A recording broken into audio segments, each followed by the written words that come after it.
来关心天气，今仔日呢，这全台湾各地是有加较温暖啊，也毋过明仔载开始又搁要变寒。气象署是表示讲，拜二、拜三呢，这东北季风变强，所以北部、东北部呢会湿又搁冷，而且拜四元旦的时阵呢，冷气团到位，就要等到礼拜这天气才会转好。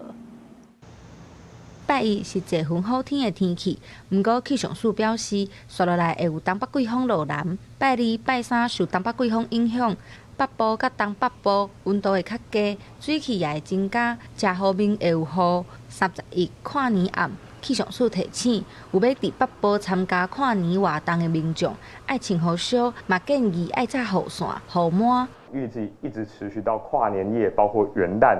北部跟东半部都是容易有阴天、雨天的天气哦，尤其是在基隆北岸、双北的山区，可能雨势呢会比较大一些些。这当中又有新竹以北、宜兰的降雨呢是比较持续的，那花莲、台东恒春半岛则是比较零星的降雨。除了拜二东北季风增强，气象署讲拜四元旦会有一波大流冷气团落南。初二、初三是温度上低的2天，要到初四天气才会转好，温度也会慢慢回升。中部以北跟宜兰低温将下探到10到12度左右，南部、花东还有澎湖大概在13到14度，金门、马祖温度更低，可以来到7到9度左右哦。那2号跟3号会是这一波冷气团影响最明显的时候。